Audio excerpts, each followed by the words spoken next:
Hello everyone, welcome to crazy GK trick. Friends, हाल ही में हमको इंडिया में पावर शॉर्टेज देखने को मिलती है और ये कहा जा रहा है कि इंडिया इस वक्त एक एनर्जी क्राइसिस की तरफ बढ़ रहा है।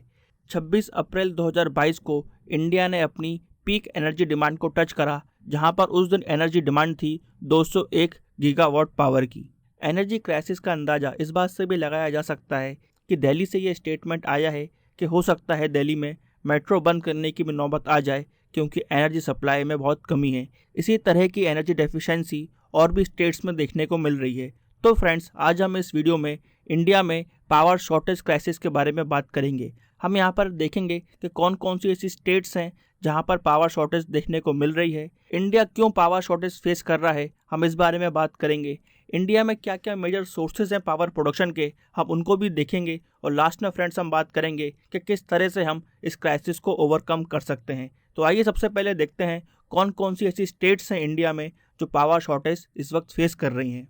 अगर हम स्टेट्स की बात करते हैं तो झारखंड में इस वक्त 17.3% की इलेक्ट्रिसिटी शॉर्टेज देखने को मिल रही है। जम्मू कश्मीर और लद्दाख में 11.6% की शॉर्टेज देखने को मिल रही है।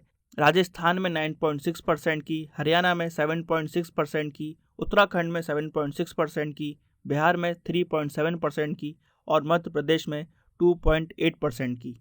इस इलेक्ट्रिसिटी शॉर्टेज की वजह से हम ये देखते हैं कि जम्मू एंड कश्मीर के कुछ इलाकों में 16 घंटे तक इलेक्ट्रिसिटी की कटौती की गई है। सिमिलरली आंध्र प्रदेश में लगभग 2 से 8 घंटे की इलेक्ट्रिसिटी में कटौती की जा रही है। यहाँ पर हरियाणा में भी 1500 मेगावाट की इलेक्ट्रिसिटी शॉर्टेज है, जिस वजह से हम ये देखते हैं कि गुरुग्राम में 4 से 6 घंटे की इलेक्ट्रिसिटी में कटौती की गई है। और अगर हम बात करें उत्तर प्रदेश की, तो वहाँ पे लगभग 3000 मेगावाट की इलेक्ट्रिसिटी सप्लाई में कमी है और इस वजह से रूरल एरियाज़ में लगभग 8 से 9 घंटे की इलेक्ट्रिसिटी कटौती की जा रही है।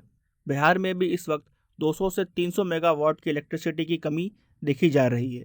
सिमिलरली हम देखते हैं कि राजस्थान में इलेक्ट्रिसिटी की डिमांड 31% तक बढ़ गई है, जिस वजह से वहाँ पर 5 से 7 घंटे की इलेक्ट्रिसिटी में कटौती की जा रही है। सिमिलरली पंजाब में भी इलेक्ट्रिसिटी की डिमांड 40% बढ़ी है, जिस वजह से वहाँ पर भी इलेक्ट्रिसिटी में कटौती करनी पड़ रही है। तो फ्रेंड्स, यहाँ पर हमने देखा कि इंडिया में बहुत सारे ऐसे स्टेट्स हैं जहाँ पर इलेक्ट्रिसिटी की डिमांड बढ़ी है, जिस वजह से हमको पावर शॉर्टेज देखने को मिल रही है। और बहुत सारे ऐसे एरियाज़ हैं जहाँ पर लंबे समय तक बिजली में कटौती की जा रही है। आइए अब हम देखते हैं कि आखिरकार इंडिया क्यों पावर शॉर्टेज क्राइसिस को फेस कर रहा है। यहाँ पर 4-5 मेजर रीजंस हैं जिस वजह से इंडिया पावर शॉर्टेज को फेस कर रहा है। सबसे बड़ा रीज़न है इस वक्त एनर्जी डिमांड का बढ़ना। इस वक्त खासकर इंडिया में मेजर स्टेट्स में हीट वेव देखने को मिल रही है, जिस वजह से इंडिया की एनर्जी डिमांड में इंक्रीज हो रहा है। और ये जो डिमांड और सप्लाई मिसमैच है, इसी वजह से हमको पावर शॉर्टेज देखने को मिल रही है। इंडिया ने अपनी सबसे हाईएस्ट एनर्जी डिमांड रजिस्टर करी 26 अप्रैल को, जहां पर इंडिया की एनर्जी डिमांड थी 201 गीगावाट्स। और अगर हम पिछले 3-4 महीनों की बात करें तो हर महीने लगभग 8% इंडिया की एनर्जी डिमांड बढ़ती हुई दिखती है। इसी वजह से हम देखते हैं कि इंडिया में इस वक्त इलेक्ट्रिसिटी शॉर्टेज चल रही है 1.88 बिलियन यूनिट्स की। और अगर हमको इस डिमांड को मैच करना है तो हमको इलेक्ट्रिसिटी प्रोडक्शन बढ़ाना पड़ेगा।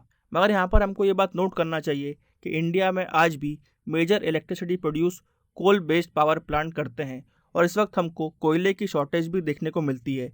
यहाँ पर जो कंपनीज एनर्जी प्रोड्यूस करती हैं, उनके पास इस वक्त अपने स्टोर्स में 9 साल के मुकाबले देखा जाए तो सबसे कम कोयला मौजूद है।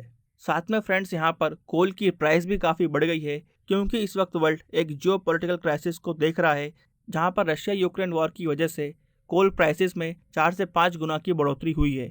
जो कोयला जनवरी में $120 पर टन का मिल रहा था, वो अप्रैल में इस वक्त $326 पर टन का मिल रहा है। ये क्राइसिस यहाँ पर इसलिए भी बढ़ जाती हैं क्योंकि जो डिस्कॉम कंपनीज़ हैं वो इस वक्त लॉसेस में जा रही हैं।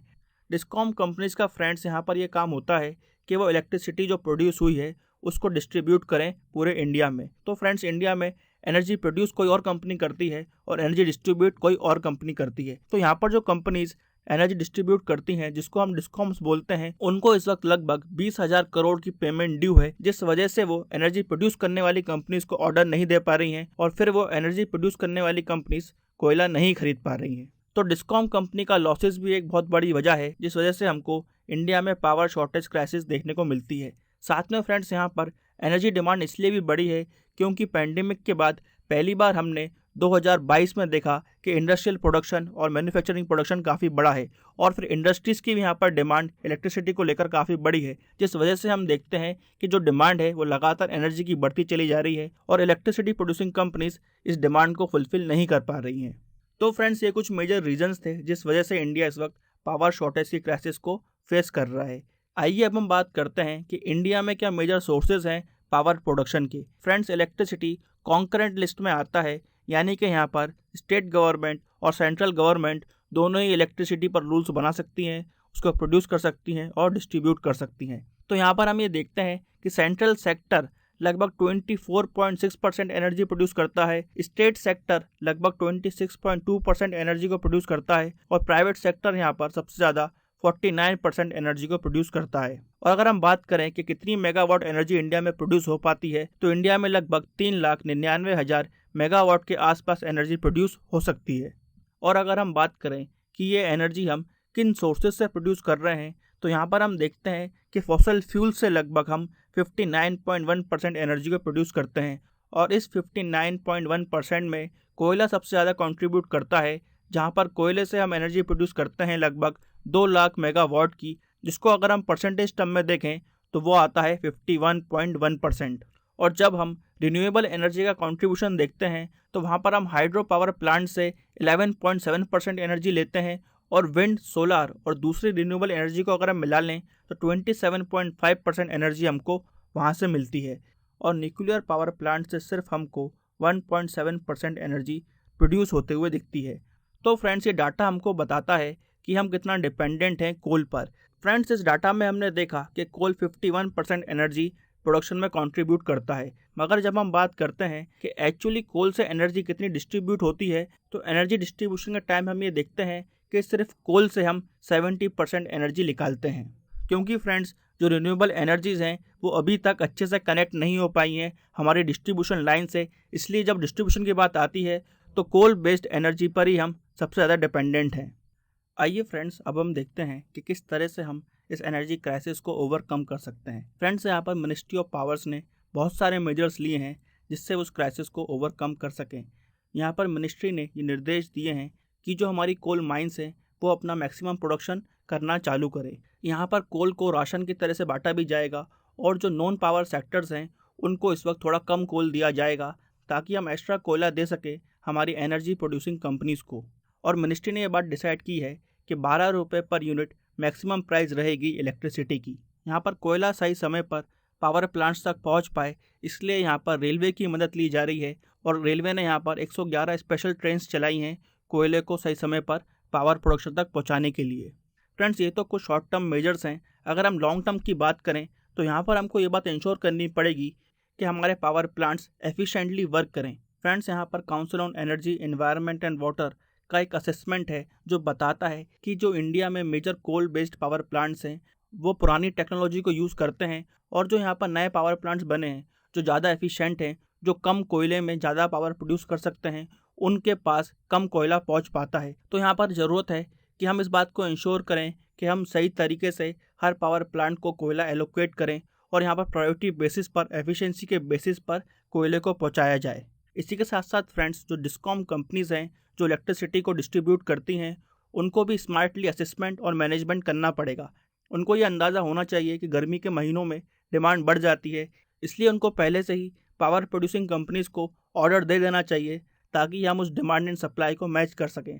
साथ साथ फ्रेंड्स, यहाँ पर जो डिस्कॉम कंपनीज़ को लॉस हो रहा है, जहाँ पर ये बताया जा रहा है कि लगभग 20,000 करोड़ रुपए बकाया है इस वक्त डिस्कॉम कंपनीज़ का, उस अमाउंट की रिकवरी के लिए भी यहाँ पर सेंट्रल और स्टेट गवर्नमेंट को साथ मिलकर काम करना पड़ेगा, तभी डिस्कॉम कंपनीज एफिशिएंटली वर्क कर पाएंगी और फिर वो सही समय पर पेमेंट कर पाएंगी पावर प्रोड्यूसिंग सेक्टर को। इसी के साथ साथ फ्रेंड्स, जो हमारे इनिशिएटिव्स चल रहे हैं जैसे कि स्मार्ट मीटर्स, नेटवर्क स्ट्रेंथनिंग और एम्पावरिंग रेगुलेटर्स, इन सब इनिशिएटिव्स के अंदर हमको और ज़्यादा अच्छे तरीके से काम करना पड़ेगा, क्योंकि ये पूरे सेक्टर्स काफ़ी इंपॉर्टेंट हैं, क्रिटिकल है हमारी एनर्जी डिमांड और सप्लाई को मैच करने के लिए। इन इनिशिएटिव के साथ साथ हमको प्राइस को अच्छी तरह से रेगुलेट करना और इस बात को इंश्योर करना कि जो हमारा कंजम्पशन बिहेवियर है एनर्जी को लेकर वो हमेशा लिमिट में रहे, जो ये बात इंश्योर करे कि मार्केट में इलेक्ट्रिसिटी को लेकर पैनिक बाइंग ना हो। तभी हम ये बात इंश्योर कर पाएंगे कि इलेक्ट्रिसिटी के दाम आगे जाकर ना बढ़ें और हमारी डिमांड के हिसाब से हम एनर्जी को प्रोड्यूस कर सकें। फ्रेंड्स, एंड में हम ये बात कंक्लूड कर सकते हैं कि इंडिया एक डेवलपिंग नेशन है और जिस तरह से इंडिया में डेवलपमेंट आने वाले समय में होने वाला है, उसके कारण हम देखेंगे कि एनर्जी की डिमांड आने वाले समय में और बढ़ेगी। इसलिए यहाँ पर इंडिया को किसी भी तरह की क्राइसिस के लिए रेडी रहना चाहिए, चाहे वो क्लाइमेट से रिलेटेड हो या फिर जियोपॉलिटिकल टेंशन से रिलेटेड हो। इस वक्त इंडिया इलेक्ट्रिसिटी जनरेशन में 3rd नंबर पर आता है, मगर जब हम बात करते हैं पर कैपिटा कंजम्पशन की तो इंडिया 106 नंबर पर आता है। इसका यह मतलब है कि आने वाले समय में हमको पर कैपिटा कंजम्पशन और बढ़ता हुआ दिखेगा। इसलिए हमको हमारे पावर सेक्टर को और रिजिलियंट बनाना पड़ेगा, तभी हम हमारे जो डेवलपमेंट को लेकर एस्पिरेशंस हैं, गोल्स हैं, उनको फुलफिल कर पाएंगे। फ्रेंड्स, यहाँ पर हमने पावर सेक्टर को लेकर जो क्राइसिस चल रही है उसको बहुत डिटेल में डिस्कस किया है। आई होप आपको ये वीडियो पसंद आया होगा। ऐसे ही वीडियो देखने के लिए इस वीडियो को लाइक करें, शेयर करें और हमारे चैनल को सब्सक्राइब करें। Till then friends, bye bye and take care.